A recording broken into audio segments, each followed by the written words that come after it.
WVVA in Focus, a weekly program about important issues and events in the two Virginias. Good morning and welcome to this edition of In Focus. I'm your host, Melinda Zosh. Recently, we did an In Focus on active shooting trainings with a group called Alice. This morning, we're going to continue our conversation about what you should do in an active shooter situation. And we also want to let you know that the Virginia Department of Criminal Justice Services is offering trainings as well. We're going to be discussing that in depth this morning. Joining us right now via Zoom from Richmond, Virginia is Adam Keene. And Adam, you're actually a Tazewell County native, and you're also the active attack training coordinator with the Commonwealth's Department of Criminal Justice Services. Thank you so much for joining us this morning. Thank you very much, Melinda. We appreciate the time to highlight our program, and it's always great to have an opportunity to reach back home in some way. Absolutely. So Adam, tell us more about these trainings. What do they involve? Well, it's very evident that active attack events, which is certainly a tragedy, have happened over the past 2 decades all over the Commonwealth. And it's just a current reminder that we must continue to be prepared. These life-threatening situations, they happen suddenly, unexpectedly, and without geographic discrimination. Doesn't matter what part of the state that you reside in. All of us are touched by this in some form or fashion, which is why the active attack program and the civilian part we're highlighting today was specifically created with the goal to achieve preparedness and protection throughout the entire Commonwealth through an initiative that we have called the whole community approach. Or in other words, the days of citizens hiding and hoping until help arrives, it's no longer an acceptable form of mitigation when it comes to these attacks. And we're striving to build a culture of preparedness where each and every citizen recognizes and takes ownership as a stakeholder in their own safety through what we call an immediate responder. Most people are aware of the term first responder, but they're not aware that only you can save you, that you are your own immediate responder, which is why that we are deliberately and intentionally encouraging our citizens to take our class, as well as work with law enforcement and first responders in this area of active attack. And we do this through a partnership with the Advanced Law Enforcement Rapid Response Training or Alert Center that's headquartered out of Texas State University, which is recognized as the national standard for active attack events response. And in short, what we do is we use evidence-based research and the best practices nationally, and as well as taking case studies that's happened specifically here in Virginia to provide training that's designed for everyday citizens by utilizing hands-on practical application of techniques. And we discuss the reality-based training through carefully monitored scenario exercises that we do as well at the culmination of our training, so that hopefully we can give the opportunity not just to talk about it, but give them the opportunity then to also demonstrate that before they leave the training. And Adam, I think you said something really important just a moment ago. You said the days of hiding are over. Essentially, you are your own responder in a sense. You have to take care of yourself. Can you elaborate more on that and maybe how trainings have evolved over the past couple years as more active shooting situations seem to be happening? Absolutely. Well, I come from a background as a first responder and spent several years with the state police in that capacity. And it is very difficult for me to even market this message to some degree, because I think anyone that's ever sworn an oath to serve and protect our citizens of the Commonwealth, we carry with it this responsibility that I want to always be there to provide aid or provide a remedy to that situation. However, what history has told us is that the national response for first responders to get there to stop these problems is anywhere between 5 and 7 minutes. And unfortunately, no matter how close your locals or your state responders may be, no one is ever going to be there in that moment quick enough. Only you are going to be there. So what you do truly does matter, that you are an immediate responder.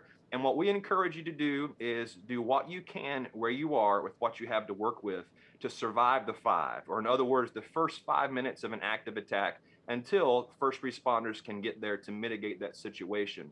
And by doing what you can where you are with what you have to work with, it's not only going to increase the probability of your survival, but it's also going to increase the safety of those around you. And Adam, in an active shooter situation, what are the most important things to keep in mind? I think you touched on something important. The first 5 minutes are absolutely crucial. What should people keep in mind in those first few minutes? We've tried to narrow this down because, of course, this is a very complex problem. And ultimately, we've tried to make it easy to understand. And we utilize this acronym RACE, R-A-C-E. And we basically have coined the phrase, it's a race to save lives, race to save lives. What that stands for is R is to react. What you do matters. Next, after you react, is then activate first responders by calling 911. As the event is being carried out and hopefully over, we want you to care for yourself and or others if they're injured. And then, of course, always be cognizant of evacuation, which is to safety, because what you do matters. So when it comes to the most important thing, please understand that you're racing to save lives. You're racing to survive the first 5 minutes of this active attack by reacting, activating first responders, caring for yourself or others that are injured, and then evacuating those to safety. So remember that acronym RACE, that's so important. And Adam, when you have only seconds to react or prepare, if that's even the right word, because sometimes you're taken off guard by a situation like this, I can't even imagine. When you have only seconds to realize, okay, there's an active shooter around me, what should you do in those first few seconds that you realize that you're in an unsafe situation? That is a fantastic question, and I'll refer back to react. So when we say react, just to give you specific information, Alert coined the phrase many years ago, ADD, or avoid, deny, defend. Avoid, deny, defend. So your thought process immediately should be, first, avoid the situation if you can by removing yourself from it. Unfortunately, that may not always be the case. So if you can't remove yourself from it, then we would ask that you try to deny access to its abilities to harm you. And this may be something as simple as moving from an open space or a crowded space into an area much smaller or confined, like a bathroom, or many times just has one door in and out. And from that position, it would be easy to barricade that door to avoid or to deny access to you from someone getting to you. It makes it easier in that smaller space.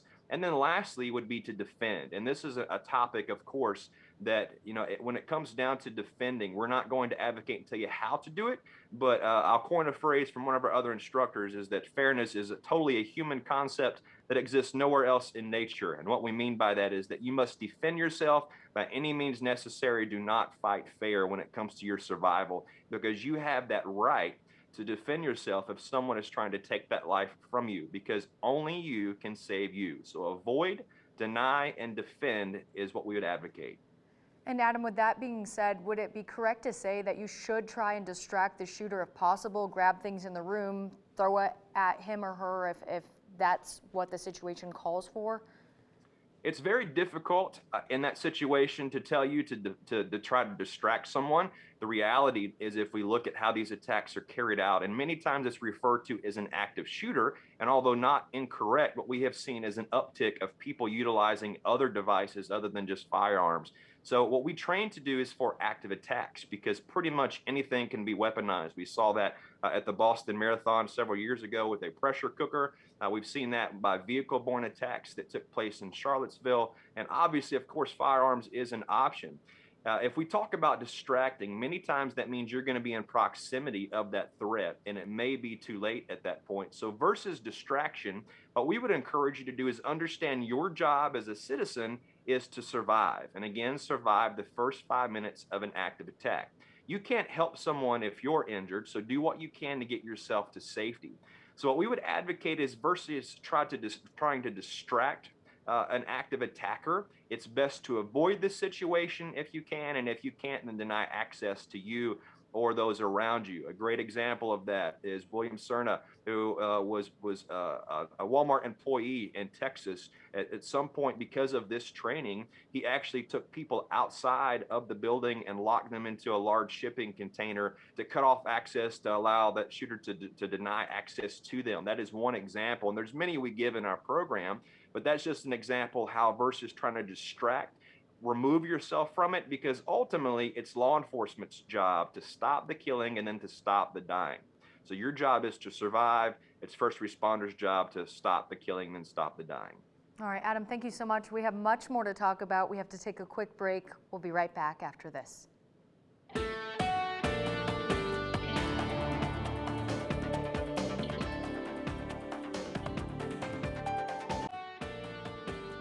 Good morning and welcome back to this edition of In Focus. This morning we're talking about active shooter situations. We're continuing that conversation in light of recent shootings in Atlanta and Boulder, Colorado, and it seems like almost every other day on the news, we're just talking about a new shooting situation in different cities across America, and we want you to be prepared.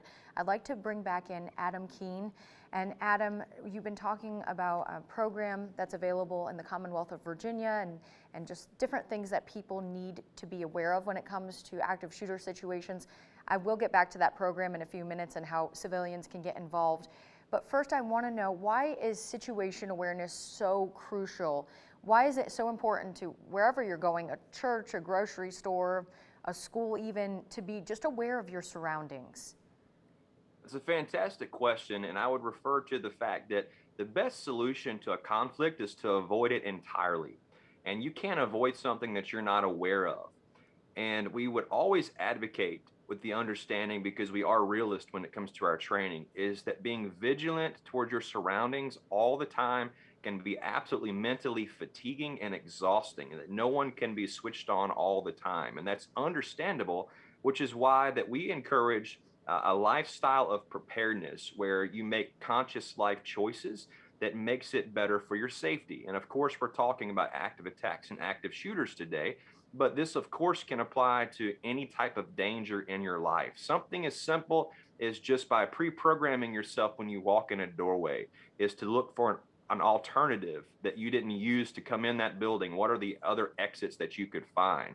And many people don't devalue, or they devalue their instincts, and they will feel that something's not right, but typically, they will rationale and say, well, I don't see anyone else moving, so everything must be okay. And through those social norms, it's easier for you just to do what you see other people do around you than do what you feel in your gut. So what we would encourage you to do is that situational awareness piece is to monitor that as closely as possible, but it's more than just being vigilant with your eyes and looking around you, but it's about a lifestyle, a culture of preparedness.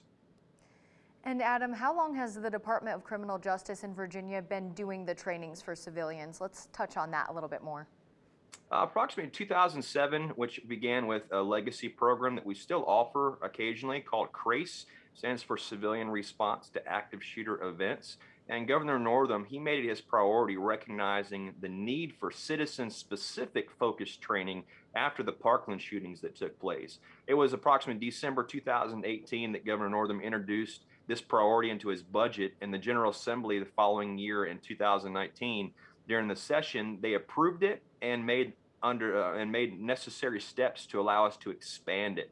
It was, of course, May of 2019 that the Virginia Beach shootings took place. And since then, our training has literally exploded as a result of that. So we have conducted approximately 129 in-person classes, training close to 2,700 everyday people from all walks of life, all throughout the Commonwealth. And because of COVID, we were forced to, of course, go into a virtual environment. So we began that in February, and since February, we've trained 920 people virtually on how to be prepared to create the culture of preparedness. Yeah, I'm glad you mentioned that too, about the online courses and in person. And by the way, I want to let our viewers know, if you go to the website dcjs.virginia.gov, you can learn a lot more about some of these courses. But I went there myself and I saw that some courses are available in person, as Adam mentioned, some via Zoom, and of course COVID changed the protocol for some things. So Adam, can you explain more about the online courses versus in person, and if in-person ones are available now in light of restrictions starting to be eased? Absolutely. Well, of course, the message of our program is adapting to and overcoming the things around you. So because of COVID, we were forced to do that. And it wasn't until February of this year that we had virtual offerings. All of our classes have historically been in-person training, and currently what we offer as far as the online options, and we hope to resume in-person sometime in the summer, but we offer our Citizens Response to Active Shooter Events, which is our legacy program, which it doesn't contain any type of medical training in that particular course. And again, it's a legacy program. The next iteration, the one we're highlighting the most and what is the most popular, is known as Civilian Response and Casualty Care, or CRCC. We offer that Zoom-based in a 2-hour webinar. It's condensed for the purpose of just spreading the baseline knowledge of the training. And about 50% of that is designed around the avoid, deny, defend that I've mentioned earlier. And the other half of the class utilizes the Stop the Bleed program that we're partners with, and focuses on medical interventions and very basic first aid that you can utilize. Many people may not have access to purpose-built medical items, so we have prided ourselves in creating a portion of the course specific to Virginia that basically trains people to use the things around them in their everyday surroundings when they don't have medical items available. And we offer that same course, the CRCC, Civilian Response to Casualty Care, and an in-person 4-hour delivery, which was what we began this course originally as, and we hope to resume that sometime in the summer. And Adam, for the in-person classes, as you said, hopefully they will resume this summer, but are they all held in Richmond, or do you travel to different locations across the Commonwealth? We are certainly a mobile crew, and we will travel whenever and wherever that we're invited. We do have on our website, specifically under the Active Attack program, we have a hosting or a schedule request where you can request this training to come to you, your civic group, your faith-based organization. We've done entire school systems before. We've done law enforcement agencies that have just opened it up to their citizens in their areas of influence. So anyone is invited, and we actually would even encourage our law enforcement professionals to sit and enjoy the conversation that is had as a result of this. Because for myself, again, speaking, coming from a background of law enforcement, is I didn't know what I didn't know from the standpoint of how citizens are taught to respond. So it more or less gets us all on the same page. It better reaffirms that whole community approach, where it's not just about one specific group trying to solve this problem, but us doing it collectively. Why? Because we're all citizens of this Commonwealth. And Adam, if someone is interested in an online course, what's the registration process there? How does one go about doing that? That one is very easy. We actually have open enrollment classes for our virtual deliveries that are scheduled every week at varying times, and attempts to try to meet people's schedules because we understand that can be difficult. And we will also schedule specific classes for people, the private sessions. We do try to group people together to get the most amount of good done in that specific time. But you can simply go to our website, specifically the Active Attack program. As of today, there's a banner on our main website that you can click on that will generate the link and take you directly to our open enrollment classes. And right now we have 10 to 12 classes every month, ranging between today's date. As a matter of fact, there's one going on now, and it goes all the way through the end of June. And in July, we hope that we can resume that in person. We don't anticipate our virtual classes are going to go away because of how popular that they are, but we are seeing attendance upward of 100 people for every single class we're doing virtually. Wow, and that's wonderful that you have that many people that are just joining in. What is the cost for the training? It's absolutely free, 100%. It is simply just a matter of you carving out the time in your busy schedule, placing the value on it to attend. And we haven't had anyone that's attended that has said anything other than the fact that they didn't realize just how complicated this problem can be. And they felt powerless to perform until they took this training, and then they have understood that what they do really does matter, and that they can do things where they are with what they have to work with that truly can make a difference. So it's completely free. It just requires a donation of your time. All right, that sounds good. Adam, we have to take one more quick break. Stay with us. We'll be right back after this. Good morning. Welcome back to this edition of In Focus. This morning, we've been talking about active shooter training, and it is free and available for you if you live in the Commonwealth. So we were just discussing that. I would like to bring back in Adam Keene. And Adam, I'm just curious, how does training for first responders differ from the ones available for civilians? What's the training like for those who are first responders? How does that compare to like just civilians out there? I would say that the mindset is very similar, but of course the mission is very different. And most people may discount the fact that even if you are sworn law enforcement, at some point you're off duty to a degree, and you spend just as much time as a citizen in everyday life as you do on your job. Now, of course, there is the mindset that you're never off the job, and that is valid to a point. But when we say the mindset is similar, but the mission is different, what we would advocate is that for our citizens, we want you to focus on surviving the first 5 minutes of that active attack by avoiding, denying, and defending, doing what you can where you are with what you have to work with. The law enforcement focus primarily is to stop the killing first, and then to move to stop the dying. Our training that we utilize for both of them, of course, our citizens is not stressful at all. It's a very laid back more conversation-driven training. Our law enforcement training, there is a degree of stress that's added for the simple reason that these events in real life are very stressful, and we want to do our best to allow them to be properly prepared for that. One of the common misnomers is the fact that when law enforcement responds to an active event like this, they're going to bypass those that are injured that may be asking for help. And that can be misconstrued to those that are injured. It can be devastating to them mentally at the time. But please understand that law enforcement's job is to stop the perpetrator so no further injuries occur. And then after that, their driving force becomes treating those that are injured, which is why we also, in our citizens focused course, also have the stop the bleed component, because once you have survived the first 5 minutes and law enforcement has stopped the killing, then collectively you can work together to stop the dying, which ultimately leads to greater survivability for all of those who are involved. And Adam, why do you think this training is so crucial to help people who might be in an active shooter situation? I know you touched on an anecdote from someone in Texas who helped save some lives by getting them into a safe area. Can you touch more on that, why this training can make a difference? Absolutely. And one of my favorite quotes from Dave Grossman, who quoted Officer Stacy Lim from Los Angeles, is, and when she was involved in an incident as a police officer where she was mortally wounded at the time, she made this statement that I had to prepare my mind for my body may have to go, that she did that before the event occurred.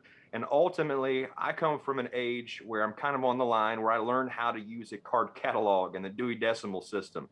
Some of your viewers may not know what that's about. I also am of the generation that adapted and understood how a modern hard drive works. So I use that example because regardless of which time frame you come from, when you have exposure to something, it is just like capturing that image and placing it in that card catalog or your hard drive. And when an event occurs, many people have said things like this, that their life flashes before their eyes. And that is true. That is a psychological event that's taking place where your brain is trying to look through that filing system of your life and locate a similar experience to pull that up and see what you did to survive it then, and then carry out those same actions. Some people, they might say, well, I froze as a result of that. And that is generally speaking because there wasn't a point of reference for them to refer to. And what we hope to do by this training, and why it is so vitally important, is we're not expecting you to become an expert in any of the techniques that we talk about. It's all about exposure. It's about creating a space inside of your mind where you can rely back to that. Hopefully this event never happens at your doorstep, but if it does, at least you have a point of reference based upon the best practices of survivability. Right, that can make all the difference. And Adam, is the Department of Criminal Justice Services in Virginia, are they also training school children on what to do in a shooting situation? And if not, just so parents know out there who are watching, who would handle that sort of training? That is something that has been a challenge for many school systems. And there are things in place that are conducted. Many school systems, they work through things like lockout drills or lockdown drills. And in essence, they're rehearsals for active attacks. Of course, we have to be very careful in those environments with the verbiage that we use. And of course, what we are doing now is we have actually partnered with Alert through several other agencies as well to develop curriculum specifically for the K through 12 age group. Our higher ed, of course, they can handle some of the topics and discussions that we have in our normal classes. But right now, there's specific curriculum being crafted that will be very age appropriate and age specific. For instance, for our younger children, we're not going to talk about defending because that can also become problematic or even a liability depending on their age groups. So the wording is going to be different and changed, and we hope to roll that program out very soon. Additionally, we have also recognized a need for those who are elderly or with disabilities or even the deaf and hard of hearing. So we've began crafting training specifically and how that it would apply. Someone that is bedridden or immobile, they certainly can't avoid and may not be able to deny. So how do you handle those situations? So these are all parts of a conversation that has been carried for some time that we have in the works. And what we would tell any parent, the understanding is that what you do matters not just in the school system, but outside. It goes back to that culture of preparedness, talking to your children, making them aware, and it doesn't have to be so scary. I don't believe any of us are traumatized from fire and earthquake drills that were conducted in schools when we were attending. So many of these drills are conducted in the same fashion without necessarily advertising the true purpose of it. Thank you, Adam. We have just a little over a minute left in our segment. What are 2 or 3 key points or takeaways you'd like our viewers to remember about this show today? I would certainly say that remember, only you can save you, that what you do truly matters. And if you don't take anything away other than the fact that you must avoid, deny, and then defend by any means necessary. And this accounts both before, during, and after an attack. So be proactive about that too. Of course, please understand that this training is focused and designed for everyday, regular people. And gratefully, because of technology, we have the power to meet you virtually anywhere in the comfort of your own surroundings at whatever time works best for you to provide you this life-saving knowledge. And it is both the Governor Northam's priority as well as our agency director, Shannon Dion, is that she has a passion that we ensure that we keep Virginia prepared. And this is only going to be possible when everyday people such as you and myself take ownership throughout the Commonwealth as immediate responders, because again, what we do truly matters. And Adam, one more time, the website if people are interested in the training. That's going to be the DCJS general website. You also in the Google bar can type DCJS-AAP, which will take you to our Active Attack Program website. And from there, all the information with links to current trainings and how to host trainings will be made available. Perfect. Thank you so much, Adam. We've run out of time. That does it for this edition of In Focus. That does it for us again. We'll see you next week.